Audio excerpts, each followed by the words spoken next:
이번 영상은 5장 컴포넌트 다루기 부분부터 촬영하는 영상입니다. 일단 5.1부터 같이 한번 살펴보도록 할 건데요.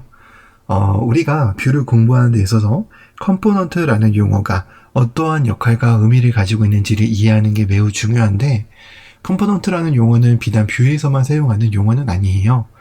이미 프로그래밍 분야 안팎에서 오랫동안 사용하고 있는 용어인데, 그렇기 때문에 이 컴포넌트라는 용어가 어느 분야에서 사용되는지에 따라서 그 의미가 조금씩 달라진다라고 생각하시면 됩니다. 자바스크립트 기반 프레임워크인 뷰에서는 이 컴포넌트라는 용어가 애플리케이션을 구성하고 관리하는 방식으로서 사용되고 있는데, 이것과 관련된 자세한 용어는 이 5.1절에 책에 실려져 있는 내용들을 한번 읽어보시면 굉장히 큰 도움을 받으실 수가 있을 것 같아요. 그래도 간략하게나마 소개를 해드리면, 보통 우리가 어떤 HTML 페이지를 만들 때 그 HTML 페이지 안에다가 이런 헤더라든지 섹션이라든지 리스트라든지 푸터 같은 이런 영역들을 전부 다 코드를 작성하고는 하는데요. 이제 뷰에서는 이러한 각각의 요소를 이제 독립적으로 구분하여 독립 구성 요소로서 취급을 하여 이제 만드는데, 이러한 각각의 요소의 독립적인 부분을 이제 우리는 컴포넌트라고 부르는 겁니다. 그래서 뷰에서는 하나의 애플리케이션을 완성하기 위해 여기 보시는 그림처럼 작게는 한 개의 컴포넌트에서부터 많게는 수십 개의 컴포넌트를 이렇게 유기적으로 연결해서 사용합니다. 이러한 컴포넌트들 간의 유기적인 연결 관계를 컴포넌트 트리라고 하기도 하는데, 결국 간단하게 말하면 하나의 웹 애플리케이션을 만들기 위해서 뷰에서는 이 각각의 독립적인 구성 요소로 취급되는 컴포넌트라는 것들을 유기적으로 연결해서 만들어 나간다라는 거죠. 이 컴포넌트의 그 트리 구조에서는 특이하게도 형제라는 개념은 없고요. 오로지 부모와 자식 관계라는 위아래 개념만 있습니다.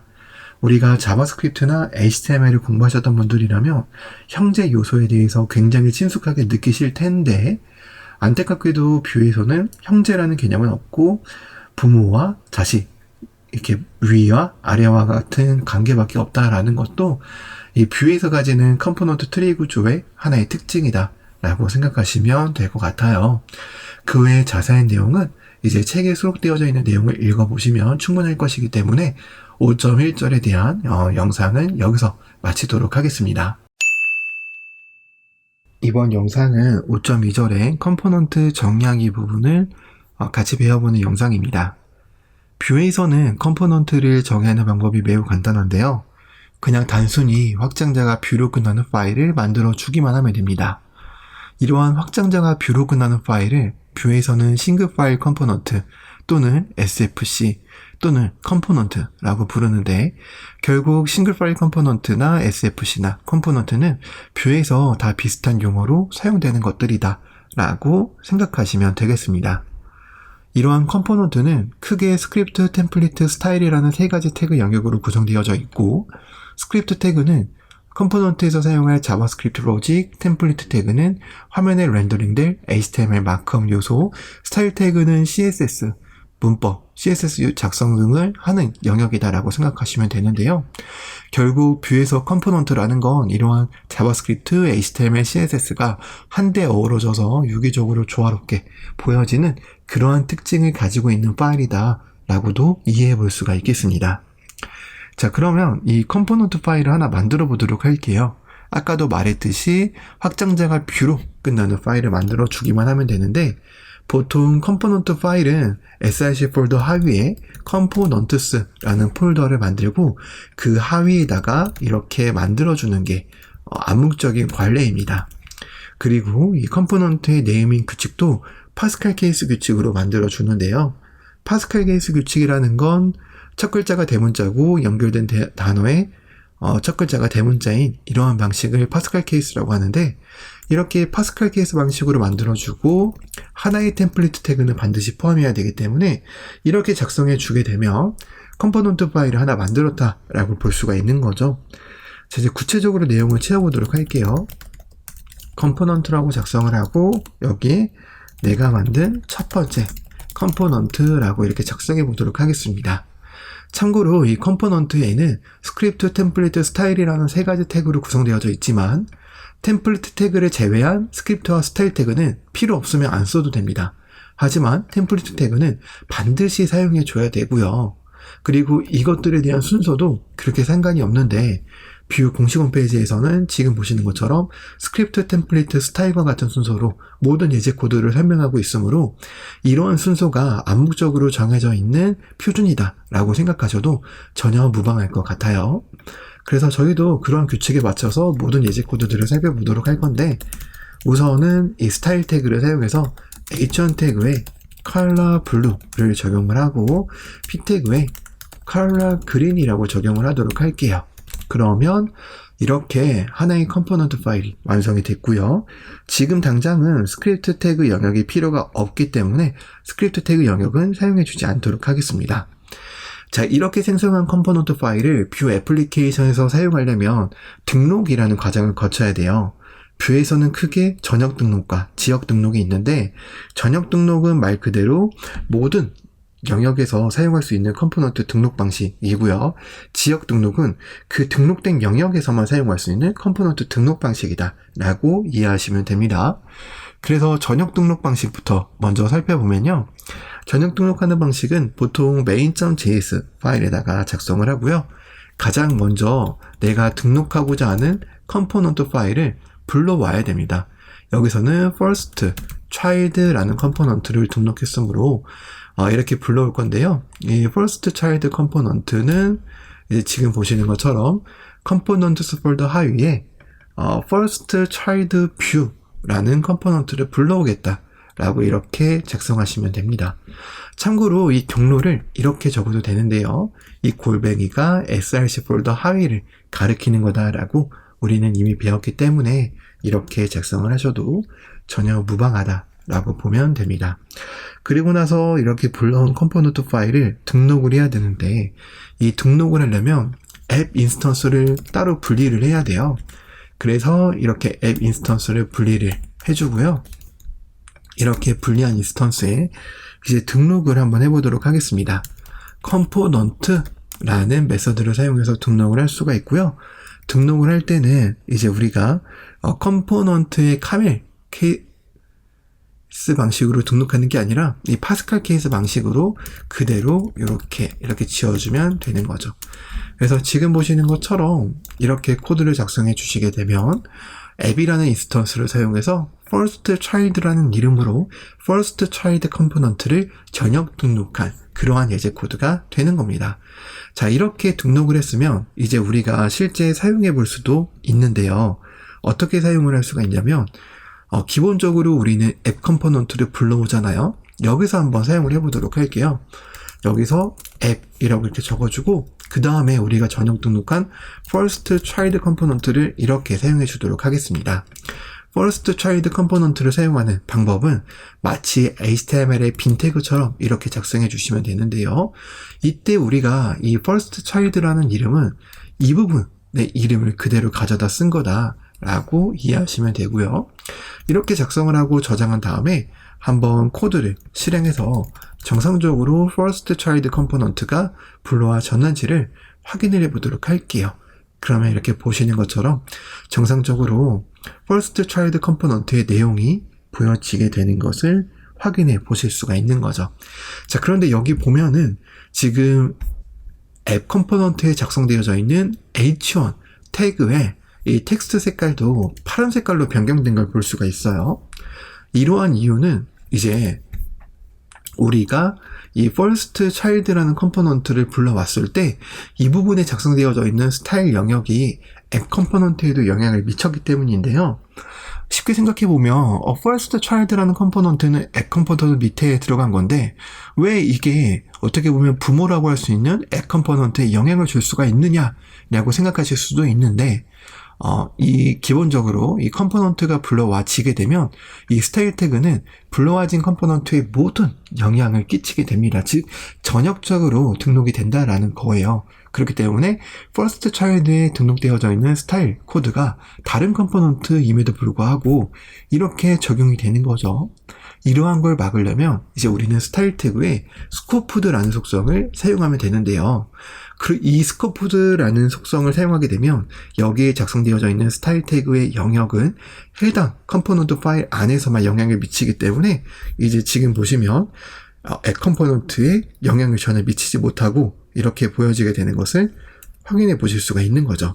그래서 우리는 보통은 이렇게 스타일 태그를 사용할 때는 스코프드라는 속성을 사용해서 작성하는 게 기본 원칙입니다. 왜냐하면 다른 컴포넌트에 예기치 않은 스타일 적용을 방지하기 위해서예요. 우리가 지금까지는 이 스타일 태그를 스코프드 속성 없이 사용했지만 이제 컴포넌트라는 개념을 배우면 컴포넌트가 다른 컴포넌트에 정의되어져 있는 것들을 영향을 줄 수 있다는 사실을 지금 우리는 확인을 했으니까 그걸 확인한 시점부터는 이 스코프드라는 속성을 꼭 사용해야 된다는 것도 이제 부가적으로 이해할 수 있는 내용이 되는 거죠. 자, 그러면 이렇게 전역 등록하는 방법을 살펴봤다라고 한다면 이제 지역 등록하는 방법을 살펴볼 건데요. 우선 이 전역 등록한 게 어떻게 보면은 모든 영역에서 사용할 수 있다라고 했으니까 한 가지만 더 예를 들어보도록 할까요? 여기서 second child라는 걸 만들어 보도록 할게요. 그리고 마찬가지로 템플릿 태그 영역을 사용해줘서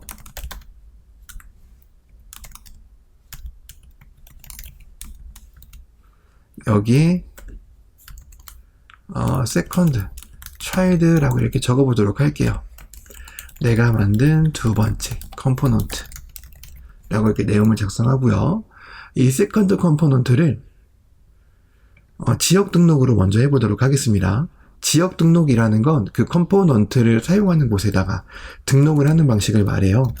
그래서 일단 이 앱이라는 컴포넌트에다가 지역 등록을 할 거기 때문에 스크립트라는 태그를 사용해줘서 우리는 옵션스 API 방식을 배우고 있어서 옵션스 API 방식으로 등록하는 방법을 보여드리려고 해요. 이 세컨드 컴포넌트를 마찬가지로 임포트 구문으로 불러오고요. 그러면 이렇게 불러올 수가 있겠죠? 마찬가지로 얘를 골방위로 해줘도 상관없고요. 이렇게 불러온 걸 옵션스 API에 컴포넌트 라는 속성이 있어요. 컴포넌트스라는 속성이 있는데 이 컴포넌트스라는 속성에 이렇게 등록을 해주면 됩니다. 그러면 세컨드 컴포넌트가 지역 등록이 되게 된 거고요. 지역 등록이 되게 되면 이렇게 사용할 수가 있게 됩니다. 그래서 이 앱이라는 컴포넌트에 세컨드 컴포넌트를 지역 등록해서 불러줬기 때문에 지금 보시는 것처럼 이렇게 세컨드 컴포넌트 영역이 나왔고요. 이 세컨드 컴포넌트 영역 안에서 이제 우리가 다시 한번 first 컴포넌트를 여기서도 사용할 수가 있어요. 근데 얘는 지역 등록이라는 그 개념이 필요가 없죠. 왜냐하면 전역으로 등록된 거기 때문에 이렇게 second 컴포넌트라는 곳에서도 first child 컴포넌트를 정상적으로 이렇게 사용해 볼 수가 있습니다.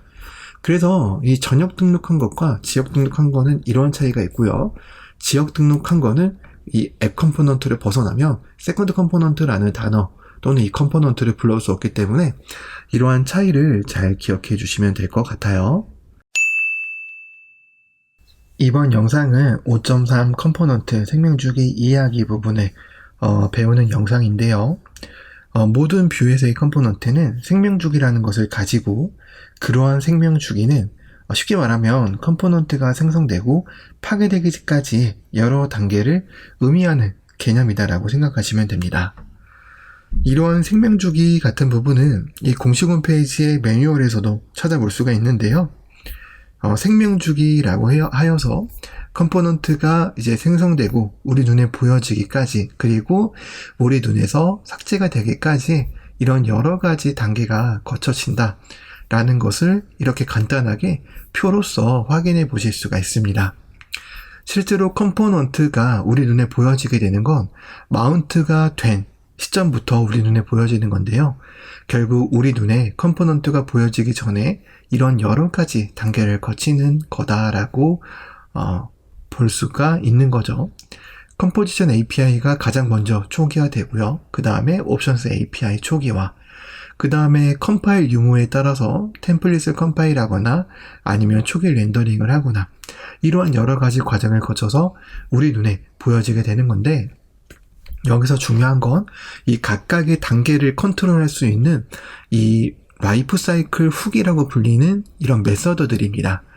여기 보이면 before create, created, before mount, mounted, before unmount, unmounted, before update, updated와 같은 빨간 색깔 박스로 되어져 있는 부분이 있는데, 이 박스로 되어져 있는 부분이 하나의 메서드로 이 각각의 단계마다 컴포넌트가 자체적으로 호출하는 그러한 메서드다라고 생각하시면 돼요. 그래서 우리는 이러한 메서드들을 적절하게 활용함으로써 생명주기에 직접적으로 관여하는 어떤 코드를 작성할 수 있는 기반 지식을 가질 수 있게 되는 겁니다. 자, 간단하게 한번 예제 코드를 통해서 살펴보도록 할게요. 일단 before create 라는 훅이 있죠. 얘는 이제 옵션스 API에서 초기화가 되기 전에 가장 먼저 호출되는 API고요. 그래서 before create 라고 그냥 똑같이 이렇게 적어줄게요. 그 다음에 created가 있죠. 이 created는 마찬가지로 created 라고 이렇게 적어주도록 할게요. 자, 그 다음에 뭐가 있죠? before mount와 mounted가 있죠. before mount, 얘도 console.log로 before mount 라고 적고요. 그 다음에 mounted가 있었죠. console.log로 mounted가 있었고, 그 다음에 before update와 updated가 있죠. before update와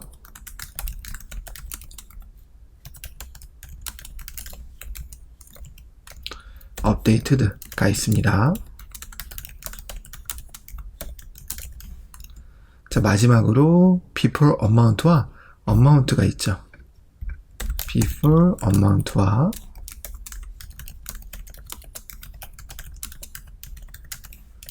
unmounted가 있습니다.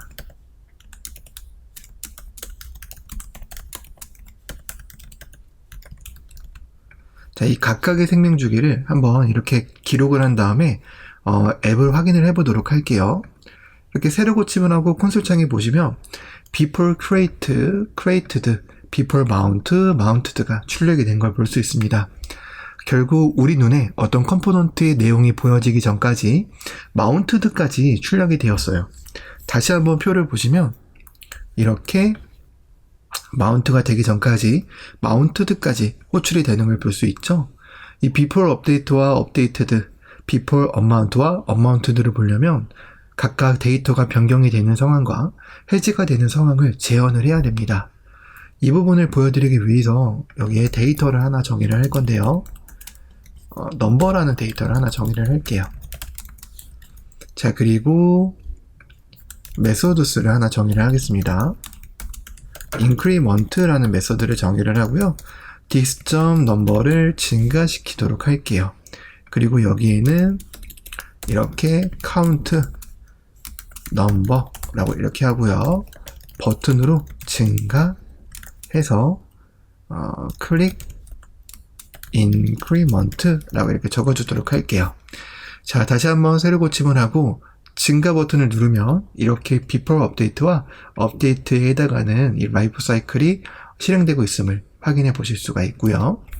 자, 그 다음에 이제 우리가 이 before amount와 unmount와 같은 상태도 확인을 해봐야 되는데, 얘를 확인하기 위해서 first child 컴포넌트를 좀 활용할게요. 앱 컴포넌트를 그대로 복사를 했고요. 여기에 first child component라고 이렇게 적어주도록 할게요. 이런 건 필요 없으니까 지워주고요. 자, 여기서는 before amount와 amounted만 남겨두도록 하겠습니다. 자, 이렇게 하고 나서 이제 어떻게 작성을 할 거냐면 여기에다가 first child라는 컴포넌트를 불러올 거예요. 얘가 불러올 수 있는 이유는 저번 시간에 전역으로 등록해 놨기 때문에 불러올 수 있는 거고요. 여기에 v, if를 사용해서 넘버가 1보다 클 때만 보여지게 라고 이렇게 처리를 하도록 할게요. 이게 아니라 2로 나눴을 때 0, 즉 짝수일 때만 first child 컴포넌트가 보여지게 한번 해보도록 하겠습니다. first child 컴포넌트에서요, 여기에 두 가지, 여기까지에 대한 훅도 그냥 비교를 위해서 한번 작성을 해보도록 할게요. 다만 여기에 first child라고 이렇게 구분만 조금 해주도록 하겠습니다. 자, 한번 확인을 해볼게요. 자, 새로 고침을 하고 현재 first child before created mounted가 출력이 됐습니다. 이 소리는 뭐냐면 현재 0이 짝수기 때문에 first child 컴포넌트가 보여져서 그 컴포넌트 자체적으로 생명 주기가 이렇게 실행이 되어졌다라고 볼 수가 있는 거고요. 이제 한번 없애볼게요. 증가를 눌러서 이렇게 없애보게 되면 컴포넌트가 우리 눈에서 사라질 때 그 컴포넌트의 before amount와 unmounted 훅이 이렇게 호출되는 것을 확인해 보실 수가 있죠. 이러한 방식으로 이제 우리는 이 라이프 사이클마다 특정 훅이 실행이 되고 그 훅을 적절하게 이용하면 그 훅의 특정 시점을 제어할 수 있는 코드를 작성할 수 있다 라는 사실을 이제 우리는 이러한 내용들을 통해서 학습을 할 수 있게 된 거고요.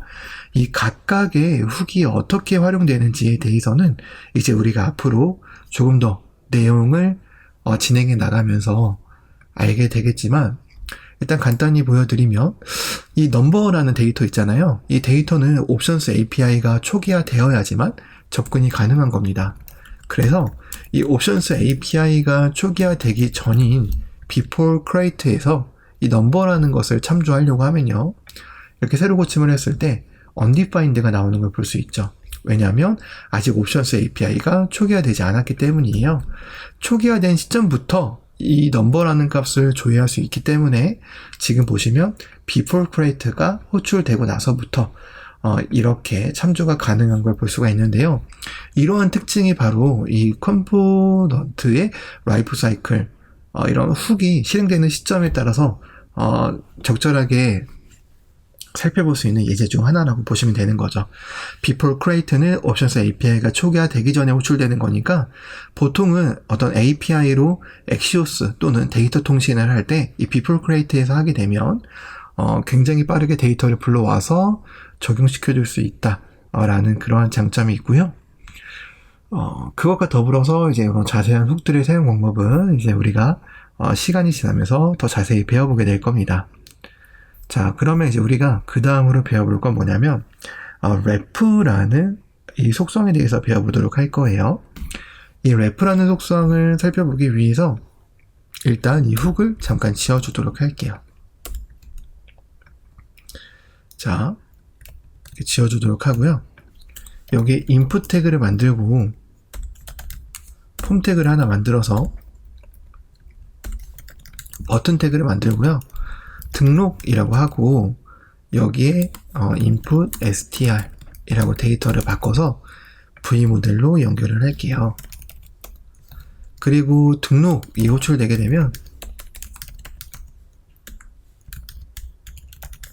타입을 버튼으로 바꾸고요. 얘를 onClick handler라고 이렇게 바꿀게요. 자, 그리고 나서 이제 이 안에 코드를 어떻게 작성할 거냐면 input str이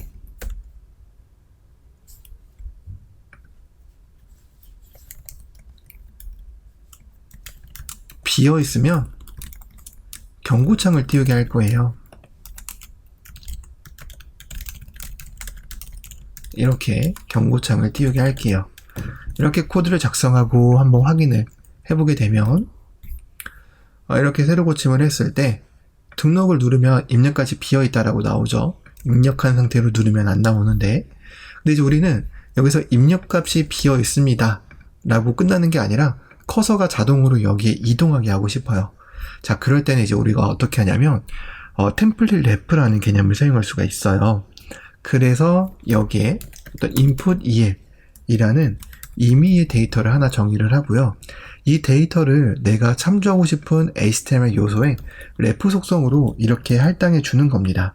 그러면 이제 저렇게 할당되어져 있는 ref 속성의 값을 이용해서 옵션스 API 안에서 조작할 수가 있게 되는데요.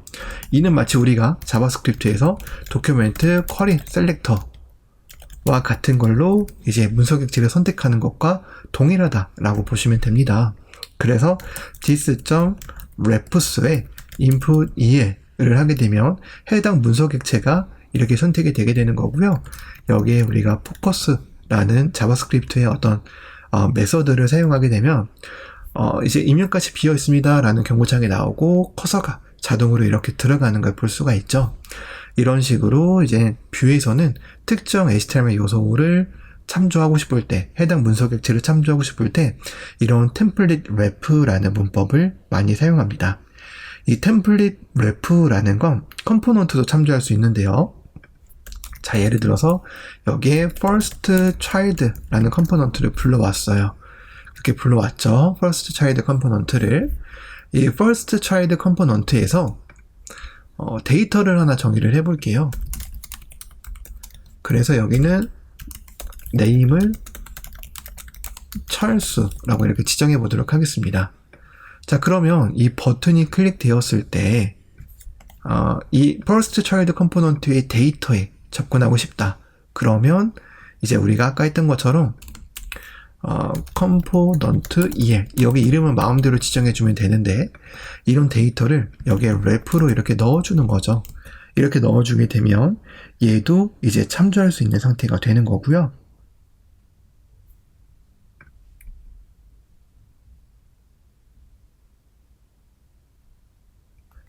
이제 한번 참조를 해보도록 할게요.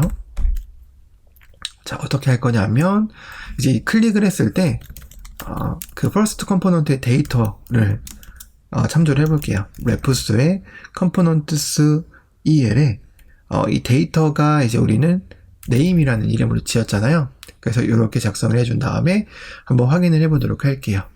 새로 고침을 하고 이 버튼을 누르게 되면 이렇게 first 컴포넌트 안에 있는 데이터를 add 컴포넌트에서 참조하여 출력되는 걸 볼 수 있죠. 비단 데이터뿐만 아니라 어떤 컴퓨티드나 메서드 등도 이렇게 컴포넌트 참조를 통해서 이루어질 수 있는데요. 보통 이런 컴포넌트를 참조하는 경우는 특별한 경우가 아니면 그런데 이런 first child 컴포넌트의 ref를 사용해서 다른 컴포넌트를 참조하는 건 아주 어쩔 수 없는 상황이 아니면 피해야 되는 방법이라고 생각하시면 되고요. 보통 이렇게 일반적으로는 HTML 태그를 참조하는 용도로 많이 사용한다 라는 것을 함께 기억해 두시면 될 것 같고 조금 더 자세한 내용은 책에 잘 정리가 되어져 있으니까 책을 한번 읽어보시고 내용을 점검해 보시면 될 것 같습니다. 이번에는 5.4 컴포넌트의 속성과 이벤트 정의하기 부분을 같이 한번 살펴보려고 하는데요. 이 컴포넌트라는 것에도 우리가 HTML 태그에 src, href, 타이틀과 같은 속성을 정해 주듯이 컴포넌트에도 속성을 정해 줄 수가 있어요. 그래서 그런 속성 정의가 왜 필요한지, 어떻게 사용하는지 등을 간단하게 살펴보려고 하는데요. 우선 컴포넌트 파일 하나 만들게요. components 그 다음에 user profile.view라고 이렇게 만들어 주도록 하겠습니다. 자, 그리고 나서 여기는 user profile이라고 컴포넌트의 내용을 작성해 줄 거고요. 지역 등록을 해주도록 할게요. import user profile 그 다음에 components user profile 이렇게 하고 user profile를 이렇게 등록을 해주도록 하겠습니다. 그리고 나서 한번 확인을 해보면 이렇게 user profile이라는 컴포넌트가 이제 우리 눈에 보여지게 되는데 어떤 이 컴포넌트를 작성했을 때 에러가 나는 것 같으면 이렇게 껐다가 다시 실행해주면 되는데 이제 이 원인은 제가 first child 컴포넌트 코드를 아직까지 남겨놨기 때문이었어요. 그래서 이렇게 다시 구동을 하고 새로 고침을 하면 user profile 컴포넌트가 잘 보이고요. 이 user profile 컴포넌트에 이제 우리가 태그의 속성을 정의하듯이 다음과 같이 김철수, age, 이식 이렇게 넘겨본다는 거죠. 이렇게 넘겨보게 되면 이 유저 프로필 컴포넌트에서는 이 컴포넌트에 작성된 이 속성의 값들을 받아서 쓸 수 있어요. 어디서요? 유저 프로필 컴포넌트에서요. 그래서 한번 받아서 사용을 해볼 건데, 받는 방법은 이제 어떻게 받냐면, 일단 스크립트 태그의 도움을 받아야 됩니다. 옵션스 API 방법을 이렇게 작성을 해줄 거고요. props라는 속성을 사용해서 이 부모 컴포넌트로부터 받으려고 하는 데이터 속성명을 이렇게 적습니다.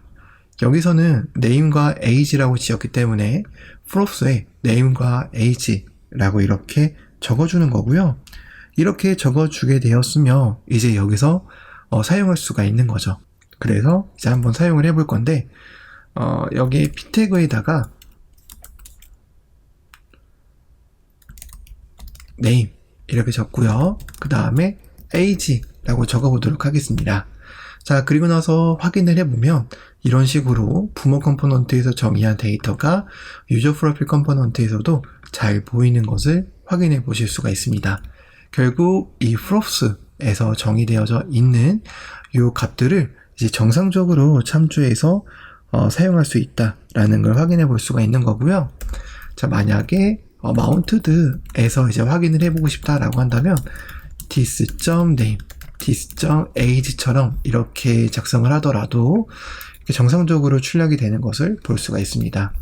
요컨대 우리는 분명 유저 프로필에 데이터라는 속성으로 name과 age를 정의한 게 아니지만 이렇게 props를 정의함으로써 해당 컴포넌트에서 그 데이터를 받아서 활용할 수 있다는 사실을 확인하게 된 거죠. 자, 이 앱 컴포넌트에서는 이렇게 데이터를 직접 해줘도 되고, 아니면 마찬가지로 이렇게 여기서 데이터를 정의를 해줘도 됩니다. 이렇게 정의를 해줘도 돼요. 그러면 여기서는 이렇게 적을 수가 있죠. 그래서 코드를 저장하고 확인을 해보면 똑같이 나오는 걸 볼 수 있는데, 자, 근데 이렇게 지정한 방식과 그리고 아까 우리가 이렇게 지정한 방식에 한 가지 차이점이 있어요. 그 차이점이 뭐냐면, 이렇게 지정한 방식은 이제 모두 문자열 데이터로 전송이 된다는 거예요. 이 20은 사실 숫자 20을 표현하고 싶은 거였어도 이렇게 작성을 하면 문자열 20이 된다라는 거죠. 만약에 숫자로 하고 싶으면 이렇게 vbind를 사용해 줘야 됩니다. 그래야지만 얘가 숫자로 잘 들어가게 되는 거고요. 그게 아니라면 이렇게 데이터를 정의를 해서 이렇게 데이터를 이렇게 넘기는 방법도 있습니다. 중요한 건 우리가 이렇게 보내게 되면 얘는 숫자가 아니다, 문자다 라는 것을 이해하는 게 중요한 거죠. 자, 이 props를 이제 디테일하게 처리하는 방법은 책에 자세하게 나와 있는데요.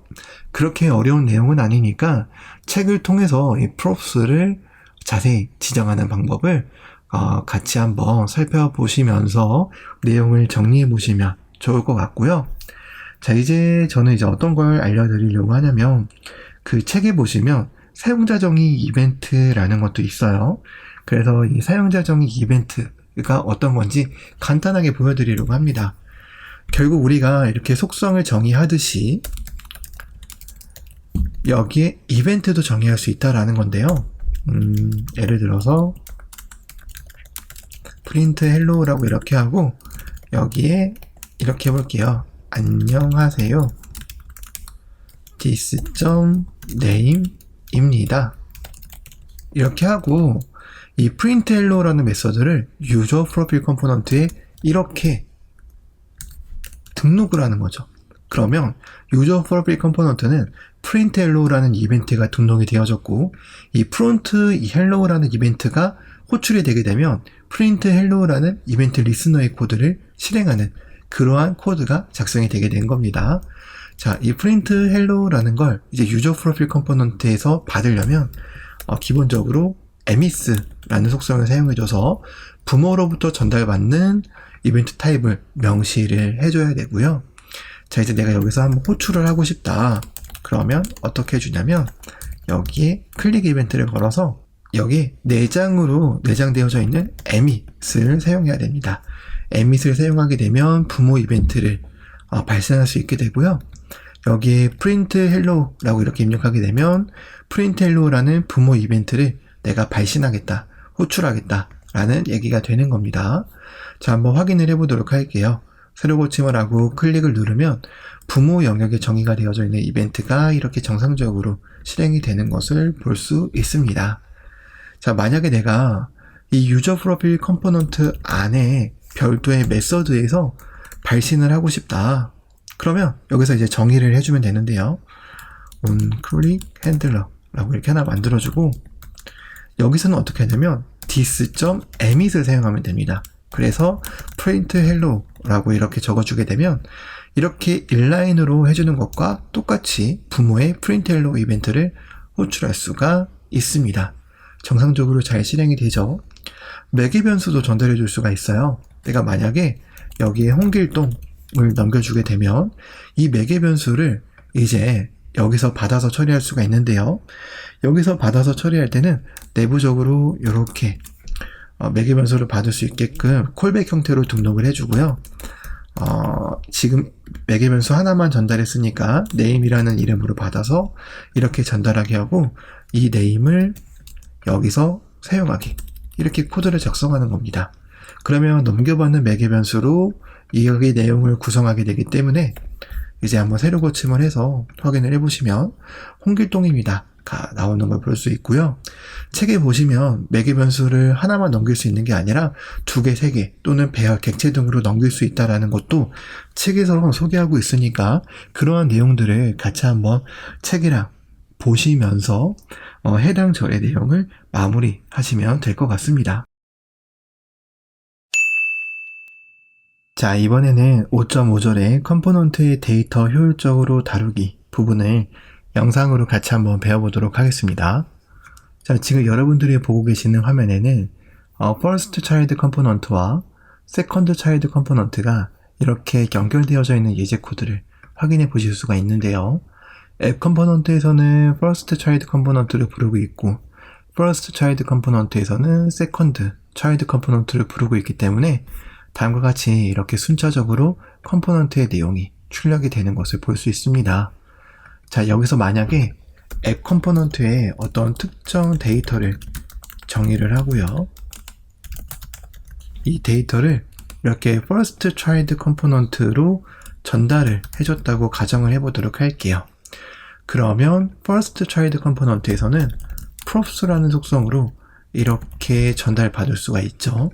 근데 만약에 이 First Child 컴포넌트에서 이 name이 필요하지 않고 Second Child 컴포넌트에서 name이 필요한 경우라고 한다면 어떻게 해야 될까요? 그럴 경우에는 어쩔 수 없이 여기에서도 이렇게 name을 받아서 Second Child 컴포넌트로 전달을 해줘야 할 겁니다. 자, 그럼 얘도 마찬가지로 props로 이렇게 name을 받아야 될 거고요. 그러면 최종적으로 이 Second Child 컴포넌트에서는 app.컴포넌트에서 정의한 name이라는 데이터를 전달받을 수 있을 거고 실제로 새로 고침을 해보면 이렇게 잘 전달받는 것을 확인해 보실 수가 있습니다. 결국 name이라는 건 앱 컴포넌트에서 정의가 된 건데 Second Child 컴포넌트까지 전달하기 위해서 이 중간에 거쳐야 되는 컴포넌트에 불필요하게 데이터 전달이 이루어졌다 라고 이제 우리는 볼 수가 있는 건데요. 지금은 앱 first, second라는 단순한 구조로 만들었기 때문에 이렇게 전달하는 과정이 조금 덜 복잡해 보이고 덜 귀찮을 수 있지만 만약에 이 컴포넌트 트리 구조가 깊어지면 깊어질수록 가장 하위에 있는 컴포넌트에서 가장 최상위에 있는 데이터를 전달받아서 사용하려고 한다면 수많은 컴포넌트를 이렇게 거쳐서 전달을 해줘야 되는 상황이 발생을 하게 될 겁니다. 이제 이렇게 데이터를 전달하는 이러한 불필요한 과정을 조금 더 효율적으로 해보고자 뷰에서는 provide와 inject라는 옵션 속성을 제공하는데요. 자, 예를 들어서 이 provide는 데이터를 공급하기 위해서 사용하는 옵션 속성이다라고 생각하시면 됩니다. 그래서 보통 데이터를 공급하고자 하는 곳에서 사용하고요. 공급하고자 하는 데이터의 식별자와 공급하고자 하는 데이터의 값을 이렇게 적어주시면 됩니다. 이렇게 적지 않고 그냥 내가 이렇게 직접 홍길동이라고 적어도 되는데요. 만약에 내가 이 컴포넌트에서 정의되어져 있는 다른 데이터를 참조하고 싶으면 이렇게 this라는 키워드로 참조하면 됩니다. 프로바이드로 공급한 데이터는 컴포넌트 그 어떤 위치에서라도 제공받아서 사용할 수가 있는데요. 그 제공받아서 사용할 때 쓰는 것이 바로 인젝트입니다. 자, 일단 first child의 네임 전달해 주는 것과 이 받는 부분을 이렇게 제거를 해주도록 할게요. 자, 그러면은 이 앱 컴포넌트에서 프로바이드로 공급한 데이터를 세컨드에서 어떻게 받느냐? 인젝트로 받습니다. 인젝트로 이렇게 받고요. 공급할 때 사용한 이 키값을 그대로 사용합니다. name이라는 키값으로 공급했으니까 이렇게 해주면 되고요. 그러면 세컨드 차일드 컴포넌트에서 인젝트 name 값을 주입받아서 사용할 수가 있게 됩니다. 코드를 확인해 보면 정상적으로 잘 출력이 되는 걸 볼 수 있죠. 이러한 방식으로 provide와 inject라는 속성을 사용하면 조금 더 효율적으로 데이터를 관리할 수가 있고요. 비단 이런 provide로 공급하는 건 이런 데이터의 값뿐만 아니라 computed로 계산되어져 있는 값일 수도 있고요. methods로 정의가 되어져 있는 함수일 수도 있습니다. 예를 들어서 print hello라는 이름으로 이렇게 함수를 전달하는데 여기에는 이제 this.name 안녕하세요 이렇게 함수를 하나 전달했다고 가정해 보도록 할게요. 공급한 거죠. 세컨드에서 이 공급받은 걸 이렇게 받아서 쓰고요. 버튼 태그로 한번 연결을 해서 사용을 해보도록 할게요.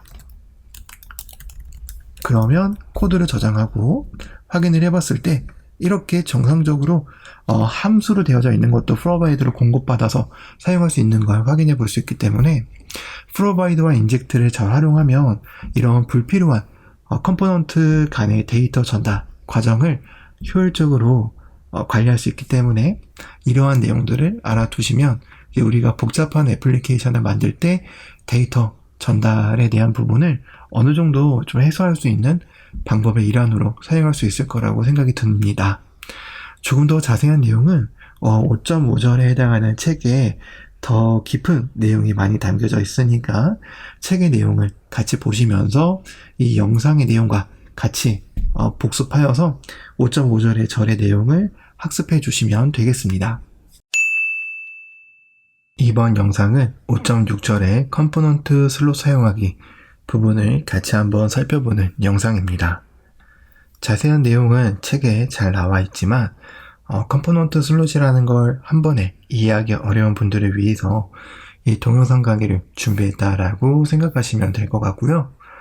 자, 일단 슬롯이 뭔지 자세히 살펴보려고 하는데 일단 슬롯의 정의부터 말씀드리면 컴포넌트를 재사용할 수 있는 구성 요소를 쉽게 생성하는 데 도움을 주는 일종의 뷰에서 제공해주는 하나의 강력한 도구라고 생각하시면 됩니다.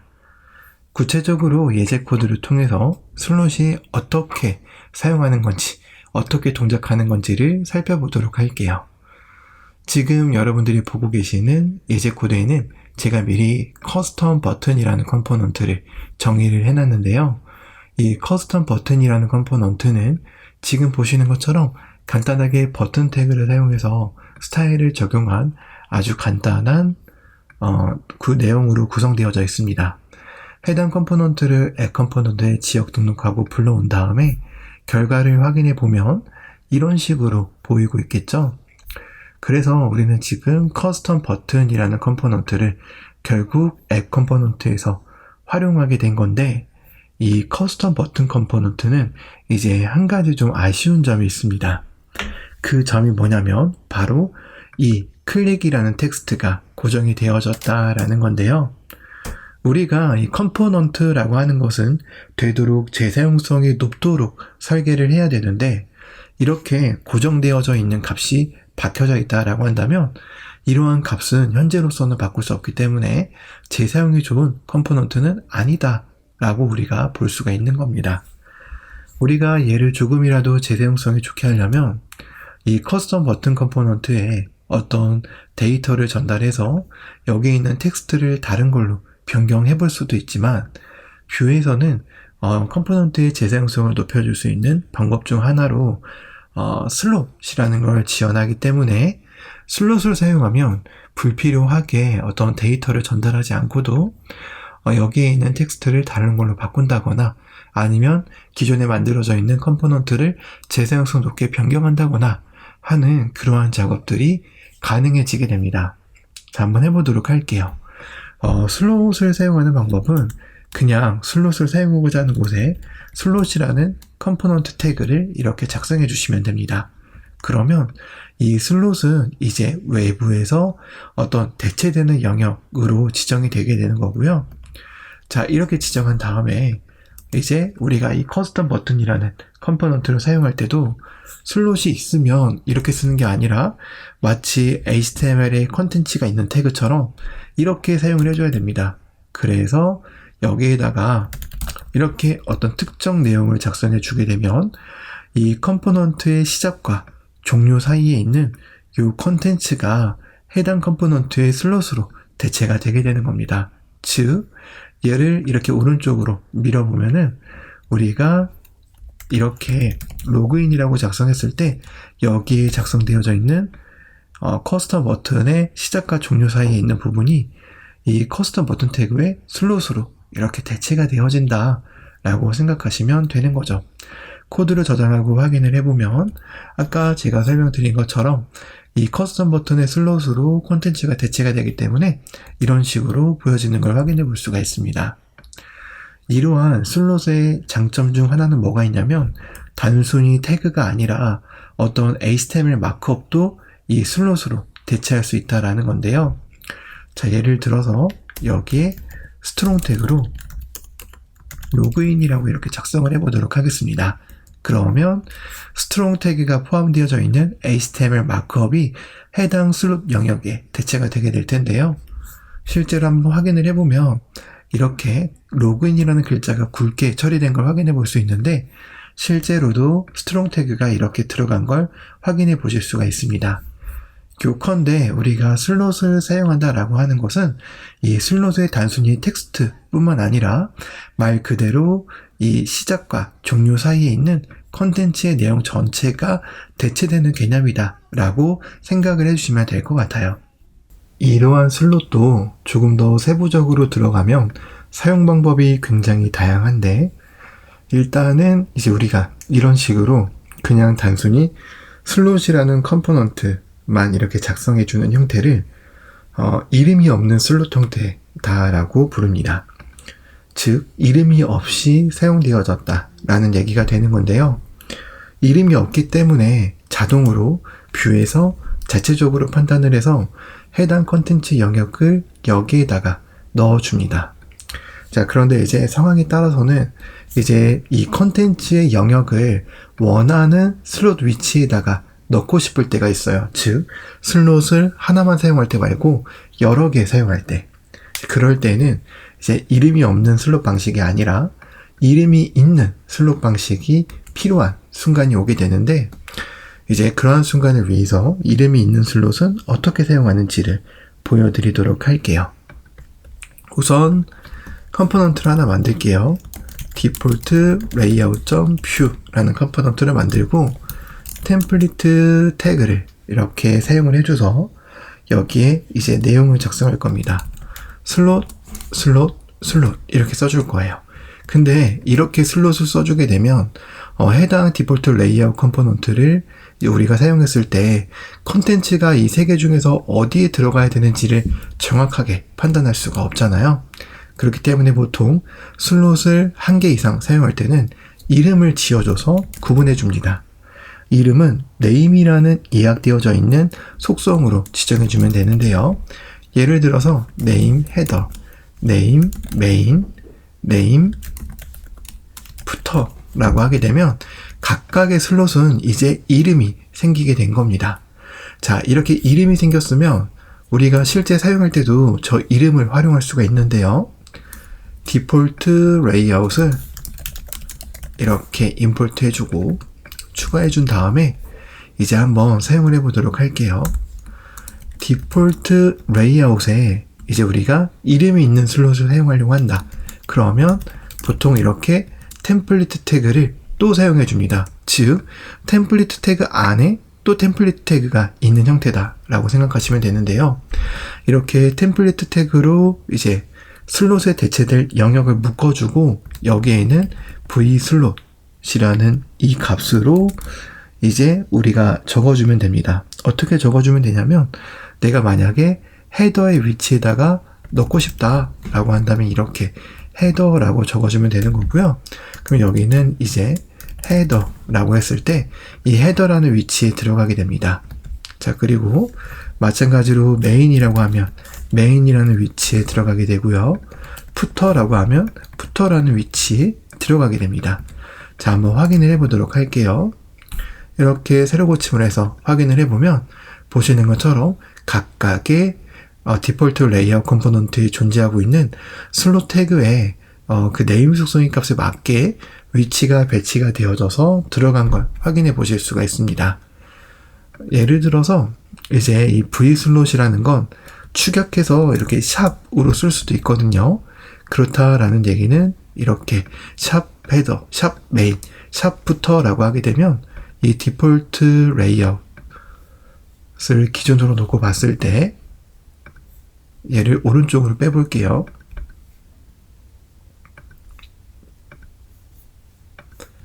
이 각각의 컨텐츠의 내용이 템플릿 태그로 감싸져 있는 영역은 여기로 들어가고 그 다음에 이 메인 영역은 여기로 들어가고 그 다음에 이 영역은 여기로 들어가는 거다 라고 생각을 하시면 되는 거죠. 자, 우리가 아까 만들었던 커스텀 버튼이라는 컴포넌트도 여기에 이렇게 포함이 될 수가 있는데요. 만약에 푸터 쪽에 포함이 되어졌다 라고 한다면 보시는 것처럼 이렇게 푸터 영역에 이 해당 콘텐츠가 이렇게 대체가 되어져서 들어간 걸 볼 수 있고요. 조금 더 구체적으로 내가 뭔가 나타내고 싶다 그러면 여기를 헤더 태그로 이렇게 좀 구분을 해주고요. 여기를 메인 태그로 이렇게 구분을 해주고 여기를 푸터 태그로 구분을 해줄게요. 자, 그리고 나서 다시 한번 확인을 해보면 이렇게 우리가 작성한 슬롯의 사용 방법처럼 푸터에는 h1 태그와 버튼 태그가 들어가 있는 것을 확인해 볼 수 있고 나머지도 다 각각에 맞게 들어간 걸 확인해 볼 수가 있습니다. 그래서 이런 식으로 이제 우리가 이름이 있는 슬롯 방식을 사용할 수 있다라는 것도 같이 기억을 해두시면 좋을 것 같고요. 그리고 또 추가적으로 이름이 있는 슬롯과 없는 슬롯을 이제 혼합해서 사용할 수가 있습니다. 예를 들어서 이렇게 이름이 한 개 정도는 없어도 된다라는 건데요. 이렇게 한 개가 없으면 자동으로 디폴트라는 이름이 지정이 되기 때문에 우리가 얘를 이렇게 디폴트라고 지정을 해주게 되면 이름이 없는 슬롯에는 디폴트라는 이름을 가지고 있는 콘텐츠가 이렇게 대체가 되게 됩니다. 실제로 한번 확인을 해보면 세로 고침을 했을 때 디폴트라고 작성되어져 있는 부분이 이 메인 태그 안에 들어간 것을 확인해 보실 수가 있죠. 자, 만약에 내가 이 디폴트라는 걸 사용하기 싫다 그러면 그냥 이렇게 아무것도 사용하지 않으셔도 됩니다. 그러면 자동으로 템플릿으로 묶여져 있지 않는 나머지 부분이 여기에 이렇게 들어가게 되기 때문에 지금 보시는 것처럼 이렇게 문제없이 출력이 되는 것을 확인해 보실 수가 있죠. 그런데 무언가 좀 안정적인 느낌은 들지 않아서 이름이 없는 슬롯과 있는 슬롯을 혼합해서 사용하더라도 이렇게 디폴트로 묶어주는 게 어떻게 보면 코드의 가독성적인 면에서 더 좋은 방법이라고 볼 수가 있습니다. 그리고 이제 우리가 또 하나 알아야 되는 거는 이 슬롯에도 기본값을 적용할 수가 있습니다. 자, 이 기본값 적용할 때는 일단 간단하게 디폴트 레이아웃이 아니라 커스텀 버튼 컴포넌트를 가지고 한번 설명을 해보도록 할게요.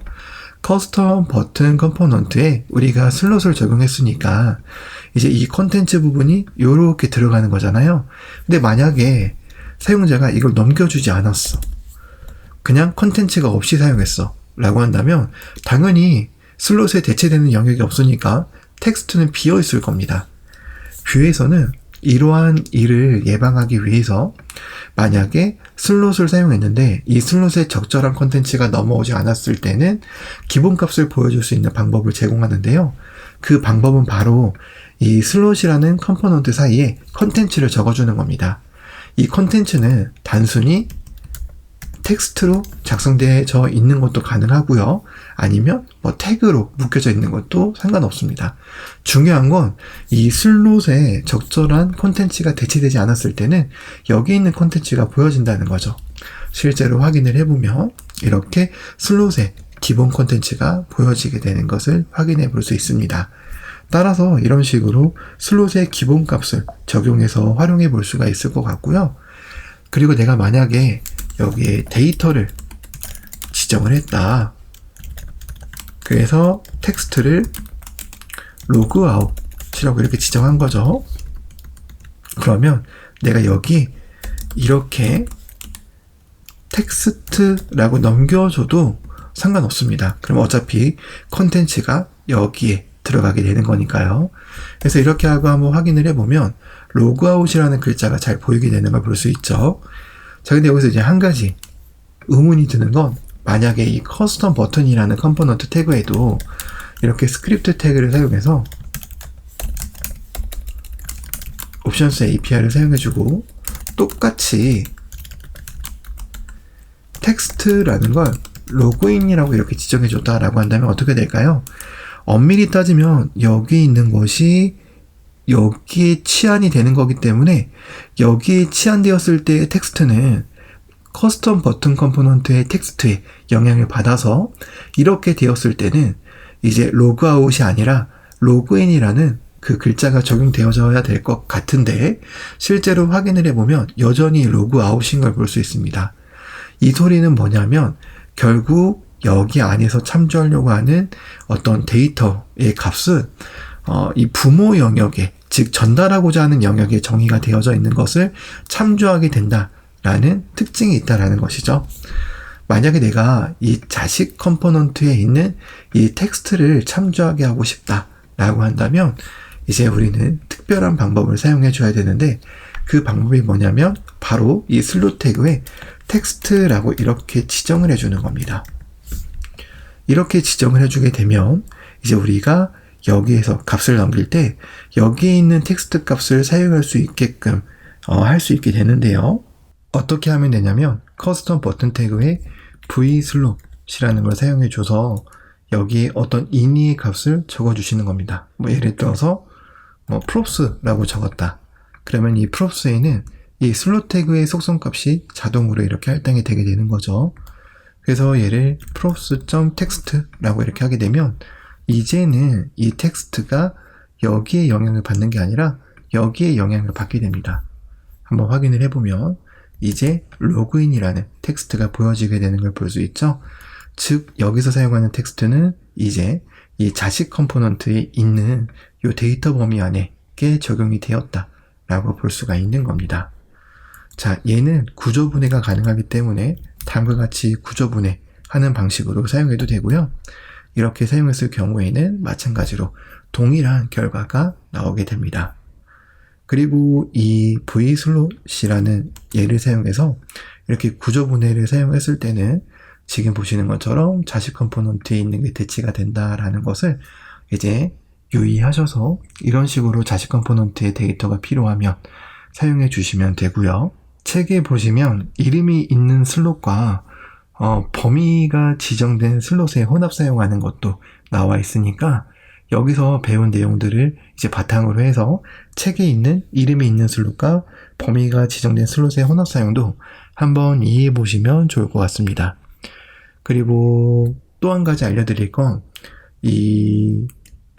여기에 있는 컨텐츠의 스타일은 자식 컴포넌트의 영향을 받는 게 아니라 결국 여기 부모 컴포넌트의 영향을 받는다라는 건데요. 예를 들어서 여기에 스트롱 태그를 이렇게 적어서 스타일을 지정해 볼게요. 스트롱 태그는 color green이다 라고 이렇게 적어보는 거죠. 그리고 나서 확인을 해보면 텍스트의 색깔이 초록 색깔로 변한 걸 볼 수가 있죠. 이 컨텐츠가 비록 여기에 대체가 되어져 있어도 실제로 얘가 정의된 곳은 여기이기 때문에 여기 스타일의 영향을 받아서 그 영향받은 스타일이 자식 컴포넌트에 적용이 되는 것이다 라는 것도 같이 기억을 해두시면 될 것 같고요. 이제 여기까지 배웠으면 슬롯에 대해서 전반적인 이해는 거의 다 했다라고 보면 되니까 아까 말한 것처럼 이제 나머지 내용들은 책을 봐도 충분히 이해가 가능할 거기 때문에 슬롯에 대한 나머지 내용은 이제 책을 통해서 꼭 학습을 마무리하고 다음 장으로 넘어가시면 되겠습니다.